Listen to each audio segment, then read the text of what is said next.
राजस्थान प्रदेश के सभी विद्यार्थियों का ई क्लासेज में हार्दिक स्वागत, हार्दिक अभिनंदन।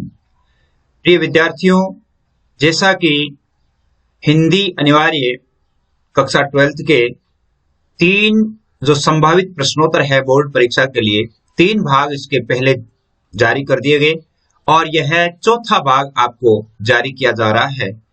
उम्मीद करता हूं आपके लिए बहुत ही अच्छा सहायक सिद्ध होगा और आपकी सफलता को निखारने में बहुत अधिक सहायक सिद्ध होगा। प्रिय विद्यार्थियों, इस ई क्लासेज के माध्यम से ई क्लासेज में आप हिंदी साहित्य, इंग्लिश कंपलसरी और हिंदी अनिवार्य और पॉलिटिकल साइंस इससे संबंधित प्रश्नोत्तर पढ़ेंगे, जो कि बोर्ड परीक्षा के लिए बहुत ही महत्वपूर्ण प्रश्नोत्तर है। उत्तर सहित प्रश्न है और जहां तक संभव होगा मॉडल पेपर भी अपलोड किए जाएंगे। आज हम इसमें जो पढ़ेंगे, एक तो हिंदी व्याकरण के क्वेश्चंस पढ़ेंगे, अलंकारों के प्रश्न पढ़ेंगे, भाषा और लिपि के, यानी आपके व्याकरण से संबंधित जो पाठ्यक्रम में जो चैप्टर हैं, 3 चैप्टर, उन सभी को हम आज अच्छी तरह से कवर करेंगे और आपके अच्छे अच्छे प्रश्न जो है वो जो परीक्षा में आने लायक प्रश्न है, उन प्रश्नों के उत्तर देने के माध्यम से और समझने का प्रयास भी करेंगे। एक प्रश्न के माध्यम से, जैसे मान लो एक ही प्रश्न है और एक प्रश्न के माध्यम से हम कम से कम इस प्रकार के 10 प्रश्नों के जवाब है वो इसमें हासिल करेंगे। तो उम्मीद करता हूं कि आपके लिए बहुत ही अच्छा सहायक सिद्ध होगा और आप सभी की सुविधा के लिए आपके ये व्हाट्सएप ग्रुप का निर्माण भी किया गया है 9610208295 पर, तो आप इस पे भी जुड़े रहें और इस ई क्लासेज चैनल को आप अधिकाधिक सब्सक्राइब भी कर लें, ताकि जब भी हिंदी, अंग्रेजी, पॉलिटिकल साइंस इससे संबंधित या कोई भी एजुकेशनल या मोटिवेशनल वीडियो अपलोड किया जाता है तो वो आपके मोबाइल पर उसका नोटिफिकेशन आ जाए और आप तुरंत उससे लाभान्वित हो सकें। तो आपके लिए बहुत ही अच्छा और सुनहरा मौका है और एग्जाम अब आपके बहुत नजदीक है और इस एग्जाम में हमें किस प्रकार पढ़ना है, तो इसके लिए आप निश्चित रूप से इसको सब्सक्राइब करते हुए आगे बढ़े। तो हम देखते हैं आज के कौन कौन से क्वेश्चंस हैं। देखिए, पहला प्रश्न आपके अलंकार से संबंधित है, या पहला चैप्टर हम ये कह सकते हैं कि अलंकार शब्द किन 2 शब्दों के योग से बनता है या बना है। इसमें आपके एबीसीडी से संबंधित कोई भी मल्टीपल चॉइस वाला कोई भी प्रश्न है वो आ सकता है। तो ये बनता है अलम प्लस कार, अलम प्लस कार शब्दों के योग से। इस प्रकार का आपके प्रश्न आ सकता है। दूसरी, आपके जैसे 2 नंबर का यह प्रश्न आ सकता है कि अलंकार किसे कहते हैं। तो अलंकार किसे कहते हैं, इसको लिखने के लिए आप किसे लिखेंगे कि अलंकार किसे कहते हैं, इसकी परिभाषा देते हुए आप लिखेंगे कि भावों का उत्कर्ष दिखाने, भावों का उत्कर्ष दिखाने, अच्छी तरह से याद कर लेना, और वस्तु के रूप, गुण, क्रिया एवं क्रिया का अधिक तीव्रता से, क्रिया का अधिक तीव्रता से अनुभव कराने में, तीव्रता से अनुभव कराने में सहायक होने वाली उक्ति को अलंकार कहते हैं। उक्ति को अलंकार कहते हैं। शॉर्ट में आप यदि लिखना चाहें तो आप ये लिख सकते हैं कि काव्य की, ऐसे भी लिख सकते हैं, काव्य की शोभा बढ़ाने वाले तत्व अलंकार कहलाते हैं, अलंकार कहलाते हैं। इस प्रकार अलंकार कितने प्रकार के होते हैं? 3 प्रकार के। कौन कौन से? शब्दालंकार, लंकार, अर्थालंकार और तीसरा उभयालंकार। अब देखिए आपके इस प्रकार का व्यवहारिक प्रश्न है, चारुचंद्र की चंचल किरणें खेल रही थी जलथल में, इन पंक्तियों में कौन सा अलंकार है? और वो अलंकार है अनुप्रास। अनुप्रास आपको पता ही है कि अनुप्रास अलंकार जहां पर वर्णों की आवृत्ति होती है तो वहां अनुप्रास अलंकार होता है। जैसे इसमें चे की आवृत्ति हो रही है देखिए, तो इसका अर्थ है कि इसमें अनुप्रास अलंकार है। अब एक ये है कि अलंकार जो है, अनुप्रास अलंकार के भेद बताइए, ये प्रश्न भी आ सकता है कि अनुप्रास अलंकार क्या है। ऐसा भी हो सकता है अनुप्रास अलंकार की परिभाषा देते हुए इसके प्रकार लिखिए। अनुप्रास अलंकार के भेद बताइए। तो अनुप्रास अलंकार है वो कितने प्रकार का होता है? 5 प्रकार के होते हैं। कितने? 5 प्रकार के। सबसे पहला होता है आपके छेकानुप्रास। कौन सा होता है? छेकानुप्रास। दूसरा होता है वृत्त्यनुप्रास। वृत्त्यनुप्रास। वृत्त्यनुप्रास के अलावा होता है श्रुत्यनुप्रास। श्रुत्यनुप्रास। श्रुत्यनुप्रास के अलावा होता है अंत्यनुप्रास। अंत्यनुप्रास। और 5वां होता है लाटानुप्रास। लाटानुप्रास। ये 5 प्रकार के होते हैं अनुप्रास के। और भी बहुत अच्छे अच्छे प्रश्न हैं जो आगे आप देखेंगे। इसमें देखिए, पूत कपूत तो क्यों धन संचय, पूत सपूत तो क्यों धन संचय, इसमें कौन सा अलंकार है? और इसमें अलंकार है आपके लाटानुप्रास। कौन सा है?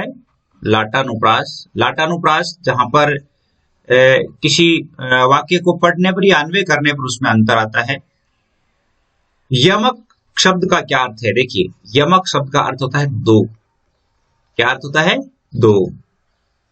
भजन कयो ताते भजो, भजो न एको बार, दूरी भजन ताते कयो, सोते भजो कमार। इसमें कौन सा अलंकार है? इसमें आपके है यमक। कौन सा है? यमक अलंकार है। यानी एक ही शब्द जब 2 बार आता है या उसके दोनों बार अर्थ अलग अलग होते हैं। भजो का अर्थ भागना भी होता है और इसका अर्थ बजना भी होता है, अर्थात स्मरण करना भी होता है। आगे लिखा है कि श्लेष अलंकार किसे कहते हैं? ये बहुत ही इंपॉर्टेंट प्रश्न है। श्लेष अलंकार किसे कहते हैं?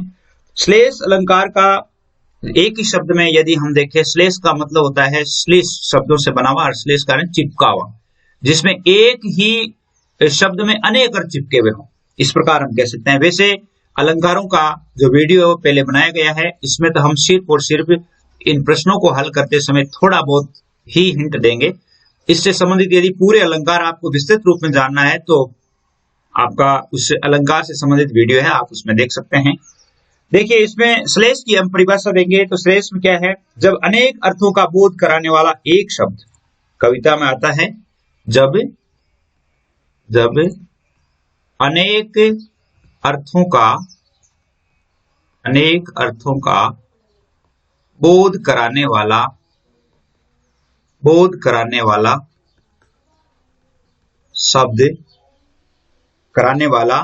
एक शब्द कविता में आता है, शब्द कविता में आता है, उसे श्लेष अलंकार कहते हैं। श्लेष अलंकार कहते हैं। यूं कह सकते हैं कि जब एक ही शब्द के कविता में 2 से अधिक अर्थ निकलते हैं तो वहां पे श्लेष अलंकार होता है। जैसे देखिए, रहीमन पानी राखिए बिन पानी सब सून, पानी गैन उबरे मोती मानस चून, इसमें श्लेष अलंकार है। कौन सा है? श्लेष अलंकार। अब श्लेष में भी देखिए 2 होते हैं, एक तो होता है सबंग श्लेष और एक होता है अभंग श्लेष। सबंग श्लेष का मतलब तो होता है जब हम उस शब्द को भंग करेंगे, शब्द को जब हम तोड़ेंगे, उसको विश्लेषित करेंगे, तब उसके अर्थ अलग अलग होंगे। और अभंग का अर्थ होता है जैसे ये पानी शब्द, इसमें अभंग श्लेष है। कौन सा श्लेष है? अभंग श्लेष है। यानी इसमें एक ही शब्द को बिना तोड़े हुए ही हमें पानी के 3 अर्थ है वो मालूम हो जाते हैं। अगला देखिए, उपमा शब्द का क्या अर्थ है? उपमा शब्द का अर्थ होता है उप प्लस मा, यानी उप प्लस मा, इसका अर्थ होता है समीपता से तोलना। समीपता से, उपमा का मतलब होता है समीपता से, यानी निकटता से, और निकटता से तोलना या मापना, तोलना या मापना। उपमा के 4 अंग कौन कौन से हैं, ये पूछा जा सकता है। जैसे उपमा के 4 अंग है, उपमेय, उपमान, दूसरा है उपमान, तीसरा है आपके साधारण धर्म, साधारण धर्म, और चौथा है आपके इसमें वाचक शब्द, वाचक शब्द। तो ये 4 इसके अंग है। उपमा अलंकार के प्रकार बताइए। उपमा अलंकार के वैसे तो 3 भी बताए जाते हैं, लेकिन 2 प्रकार होते हैं। कौन कौन से होते हैं? एक तो पूर्णोपमा, पूर्णोपमा, और दूसरा होता है लुप्तोपमा। एक तो पूर्ण उपमा होती है जिसमें 4 अंग विद्यमान होते हैं, तो वो पूर्ण उपमा होता है। लुप्तोपमा जिसमें 4 अंगों में से कोई न कोई 1 या 2 या 3 अंगों का लोप होता है, तो वहां पे लुप्तोपमा होता है। जैसे सूर, सूर, तुलसी, शशि, उडुगुन, केशवदास, इसमें कौन सा अलंकार है? इसमें देखिए सूर और सूर दोनों के अर्थ अलग अलग है। एक सूर का तो सूरदास है और एक सूर का अर्थ है सूर्य। तो इसमें यमक है। कौन सा है? यमक है। और सरकार के निर्णयों का मुख्य आदेश, अब देखिए व्याकरण के सवाल है, व्याकरण के सवाल है। सरकार के निर्णयों का मुख्य आदेश क्या कहलाता है? और वो कहलाता है शासन आदेश। क्या कहलाता है? शासन आदेश। जैसे देखिए ऐसा प्रश्न आ सकता है व्यवहारिक कि रमेश अपनी माताजी को पत्र लिख रहा है, वह पत्र के अभिनिवेदन भाग में क्या लिखेगा? यानी क्या लिखेगा? अभिनिवेदन भाग में, अभिनिवेदन भाग में नीचे नीचे जो हम लिखते हैं, तो हम लिखेंगे आपका प्रिय पुत्र लिखा जा सकता है, आपका स्नेहाकांक्षी लिखा जा सकता है। तो अभिनिवेदन पत्र का मतलब, अभिनिवेदन भाग का मतलब है जो नीचे वाला भाग। तो यहां पर क्या लिखेगा? आपका स्नेहाकांक्षी, स्नेहाकांक्षी लिख दो, आपका प्रिय पुत्र लिख दो, कुछ भी लिख सकते हो। इसके आगे देखिए, आगे प्रश्न है कि उत्तम पुरुष शैली में लिखा जाने वाला पत्र क्या कहलाता है? यह बहुत ही इंपॉर्टेंट प्रश्न है, और वो होता है अर्धशासकीय पत्र। कौन सा होता है? अर्धशासकीय पत्र। उत्तम पुरुष शैली में लिखा जाने वाला अर्धशासकीय पत्र। राजकीय कामकाज की सलाह मशविरा हेतु समकक्ष अधिकारी को लिखा गया पत्र क्या कहलाता है? ऐसा प्रश्न भी आ सकता है, और वो भी, इसका उत्तर भी अर्धशासकीय पत्र ही होगा। क्या होगा? अर्धशासकीय पत्र। यानी एक अधिकारी जब अपने समकक्ष अधिकारी से यदि कोई बात करता है, किसी सुझाव लेता है, तो वहां पे सलाह मशविरा के लिए जो पत्र लिखा जाता है अपने समकक्ष अधिकारी को, वो अर्धशासकीय पत्र कहलाता है। पूर्व में लिखे गए पत्र से पत्रोत्तर प्राप्त नहीं होने पर उसी संदर्भ में लिखा गया पत्र क्या कहलाता है? और वो कहलाता है अनुस्मारक। अनुस्मारक या स्मरण पत्र भी कह सकते हैं।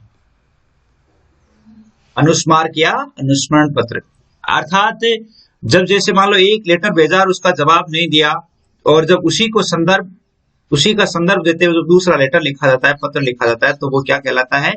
अनुस्मारक कहलाता है। अब देखिए ये प्रश्न है, एक अच्छे पत्र की मुख्य विशेषताएं बताइए। एक जो अच्छा पत्र है उसकी मुख्य विशेषताएं क्या है?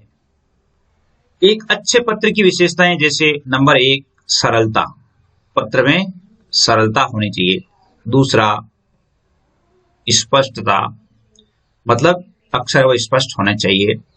तीसरा संपूर्णता, ऐसा नहीं कि समाचार हम छोड़ दे। चौथा क्रमबद्धता, और क्रमबद्धता होनी चाहिए। पांचवा जैसे बाह्य सज्जा, भाषा शैली की प्रभावशालीता, ये इस प्रकार इसके अच्छे पत्र की विशेषताएं होती है। किस पत्र के माध्यम से, देखिए किस पत्र के माध्यम से कोई अनुदेश एक साथ अनेक मंत्रालयों, कार्यालयों व विभागों को भेजा जाता है, और वो कौन सा पत्र होता है? परिपत्र होता है। क्या होता है? परिपत्र। परिपत्र से एक ही अनुदेश को कई मंत्रालयों, कार्यालयों में भेजा जा सकता है। अगला प्रश्न है आपके कि राजकीय अथवा गैर राजकीय संस्थान अपने निर्देश, योजना, निर्णय इत्यादि आम जन तक पहुंचाने के लिए लिखा गया पत्र क्या कहलाता है? किसी संस्थान के द्वारा, जैसे आम जन तक आपकी कोई सूचना पहुंचाता है, जैसे ये जो विज्ञप्ति, इसको क्या कहा जाता है? विज्ञप्ति। यानी वो विज्ञप्ति के माध्यम से अपनी सूचना है वो आम जन तक पहुंचा देता है। अगला प्रश्न देखिए, केंद्रीय कार्यालय द्वारा एक साथ अपने अधीनस्थ कार्यालयों को एक ही पत्र के माध्यम से सूचित करने का प्रारूप क्या कहलाता है? जैसे ये प्रश्न है तो इस प्रश्न का उत्तर भी क्या होगा? परिपत्र। केंद्रीय कार्यालय जो है वो एक साथ अपने अधीनस्थ कार्यालय होते हैं, उनको एक ही पत्र के माध्यम से सूचित करना होता है, तो वो क्या कहलाता है? परिपत्र कहलाता है। किसी कर्मचारी की नियुक्ति, स्थानांतरण, निलंबन इत्यादि के लिए कैसा पत्र लिखा जाता है? वो लिखा जाता है कार्यालय आदेश। क्या होता है? कार्यालय आदेश।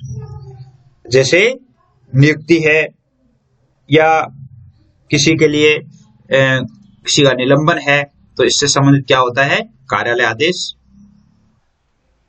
यानी कार्यालय आदेश के माध्यम से इनका विवरण होता है। 25वां प्रश्न है आपके, मोहल्ले की सफाई के लिए लिखा गया पत्र क्या कहलाता है? शिकायती पत्र। क्या कहलाता है? शिकायती पत्र। मोहल्ले की सफाई ले लो, चाहे बिजली विभाग से संबंधित है, इस प्रकार के कोई पत्र लिखे जाते हैं तो वो शिकायती पत्र होता है। आगे प्रश्न देखिए, बहुत ही इंपॉर्टेंट है, किसी पद पर नियुक्ति हेतु लिखा गया प्रारूप क्या कहलाता है? किसी पद पर नियुक्ति हेतु लिखा गया प्रारूप क्या कहलाता है? आवेदन पत्र। क्या कहलाता है? आवेदन पत्र। अगला प्रश्न देखिए, ये प्रश्न आपके थोड़ा बहुत ही इंपॉर्टेंट प्रश्न भी है। हिंदी भाषा की बोलियों को कितने वर्गों में विभाजित किया गया है? हिंदी भाषा की जो बोलियां हैं इन्हें कितने वर्गों में विभाजित किया गया है? और इससे विभाजित किया गया 5 वर्गों में। कौन कौन से वर्गों में? 5 वर्गों में। 5 वर्गों में कौन कौन से? जैसे पहला भाग है जिसको पश्चिमी हिंदी कहा जाता है।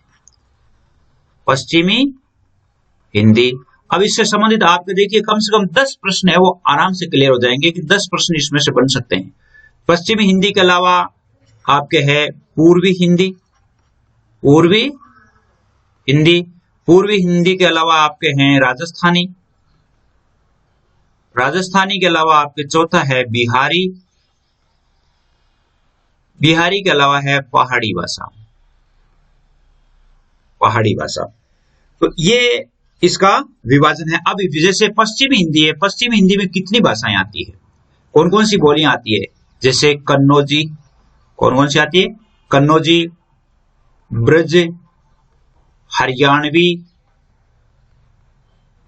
बुंदेली और खड़ी बोली, ये आती है। पूर्वी हिंदी में अवधी, बघेली और छत्तीसगढ़ी। कौन कौन सी आती है? छत्तीसगढ़ी। राजस्थानी में मारवाड़ी, मालवी, मेवाती और जयपुरी। बिहारी में देखिए मैथिली, मगही, भोजपुरी, ये बिहारी भाषा में आती है। और पहाड़ी भाषा में गढ़वाली, कुमाऊनी और मंडियाली। तो इस प्रकार ये जो टोटल कितनी बोलियां हो गई? 18 हो गई। कितनी हो गई? 18 हो गई। और इसमें से आपसे कोई किसी का भी प्रश्न पूछा जा सकता है कि जैसे मगही कौन सी बोली की या कौन सी भाषा की बोली है। मगही कौन सी भाषा की बोली, तो बिहारी की आ गई। जैसे मान लो आपसे ये पूछा जा सकता है कि पहाड़ी भाषा के 3 पहाड़ी भाषा की बोलियां लिखिए, तो जैसे गढ़वाली, कुमाऊनी, मंडियाली। पूर्वी हिंदी में कौन कौन सी बोलियां आती है, अवधी, बघेली, छत्तीसगढ़ी।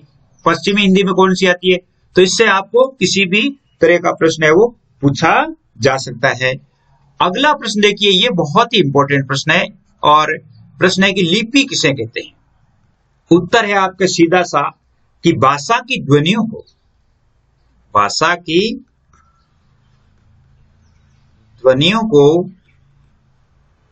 जिन लेखन चिन्हों में, भाषा की ध्वनियों को जिन लेखन चिन्हों में लिखा जाता है उसे भाषा कहते हैं। इस प्रकार भी कह सकते हैं, जैसे भाषा की सभी ध्वनियों को निर्धारित करने वाले प्रतीक चिन्ह है वो लिपि कहलाते हैं। भाषा की जो ध्वनियां होती है उन्हें निर्धारित करने वाले जो प्रतीक चिन्ह होते हैं वो क्या कहलाते हैं, लिपि कहलाते हैं। मराठी भाषा किस लिपि में लिखी जाती है। देखिए, मराठी भाषा किस लिपि में लिखी जाती है, और ये लिखी जाती है देवनागरी में। देवनागरी में और कौन सी लिखी जाती है, संस्कृत लिखी जाती है, हिंदी लिखी जाती है, नेपाली लिखी जाती है। ये सभी किस में लिखी जाती है, देवनागरी लिपि में ही लिखी जाती है। जैसे उर्दू का पूछा जाए तो उर्दू किस में लिखी जाती है, फारसी में लिखी जाती है। उर्दू कौन से में लिखी जाती है, फारसी में लिखी जाती है। अंग्रेजी रोमन में लिखी जाती है। अंग्रेजी कौन सी में लिखी जाती है, रोमन में। पंजाबी है वो गुरुमुखी में लिखी जाती है। कौन सी भाषा में, कौन सी लिपि में लिखी जाती है, गुरुमुखी में लिखी जाती है। तो इस प्रकार जैसे देवनागरी लिपि में ये पूछा जाए कि देवनागरी लिपि में कौन कौन सी भाषाएं लिखी जाती है, तो संस्कृत है, हिंदी है, नेपाली है, कोंकणी है। कोंकणी भी इसी में लिखी जाती है ना। तो ये मराठी है, ये सभी किस में लिखी जाती है, देवनागरी लिपि में लिखी जाती है। अगला प्रश्न देखिए, अगला प्रश्न है कि भाषा के कौन से 2 रूप होते हैं। 2 रूप होते हैं, एक तो मौखिक और दूसरा लिखित। कौन सा होता है, मौखिक और लिखित। व्याकरण किसे कहते हैं। व्याकरण, जैसे इसकी क्या परिभाषा है, भाषा को शुद्ध लिखने और बोलने संबंधी जानकारी देने वाला शास्त्र।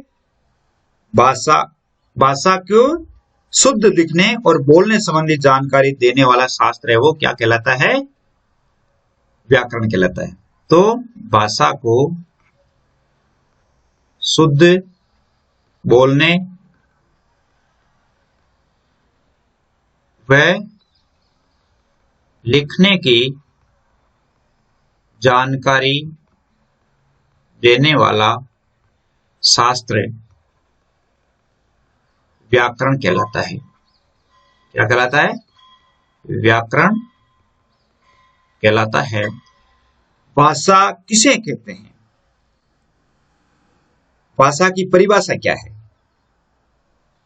भाषा को हम इस प्रकार परिभाषित कर सकते हैं कि जैसे मनुष्य अपने विचार, भावना, संदेश, सूचना इत्यादि संप्रेषित करने हेतु जो माध्यम अपनाता है उसे भाषा कहते हैं। ऐसे लिख सकते हैं इसको कि मनुष्य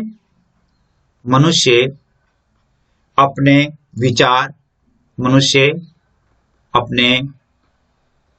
विचार,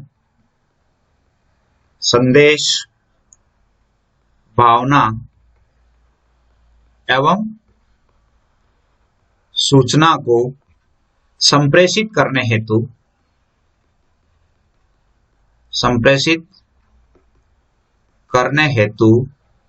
जो माध्यम अपनाता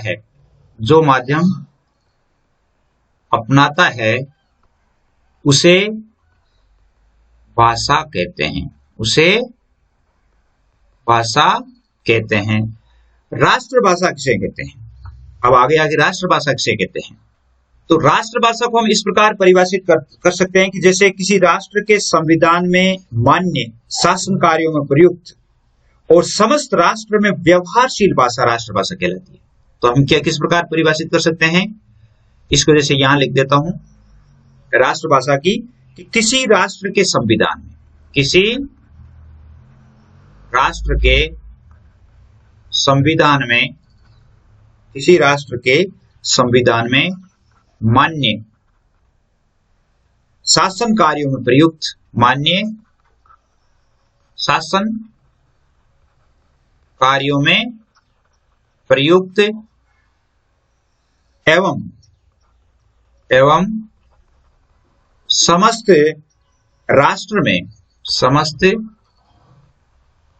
में व्यवहारशील भाषा, समस्त राष्ट्र में व्यवहारशील भाषा राष्ट्रभाषा कहलाती है, राष्ट्रभाषा कहलाती है। यानी इसमें क्या है कि एक देश में लगभग जो 2/3 लोग हैं वो जिस भाषा को बोलते हैं तो वो देश की राष्ट्रभाषा हो सकती है। हिंदी को राजभाषा कब स्वीकार किया गया, हिंदी को राजभाषा कब स्वीकार किया गया, तो इसका उत्तर होगा 14 सितंबर 1949। क्या होगा, 14 सितंबर 1949। इसका उत्तर क्या होगा, 14 सितंबर 1949। और लास्ट प्रश्न है आपके, देवनागरी लिपि का विकास किस लिपि से हुआ। अब देखिए, हम यदि इस लिपि को थोड़ा समझना चाहें तो वैसे इसका उत्तर क्या है, ब्राह्मी लिपि है। क्या है, ब्राह्मी लिपि। अब ब्राह्मी लिपि, जैसे यहां पर एक ब्राह्मी लिपि थी, इसको हम थोड़ा इसे समझे, ब्राह्मी लिपि। और ब्राह्मी लिपि से क्या हुआ, इसकी 2 शैलियां थी। कितनी शैलियां थी, 2 शैलियां थी। एक तो थी दक्षिण शैली, एक तो थी दक्षिण शैली और एक थी उत्तरी शैली।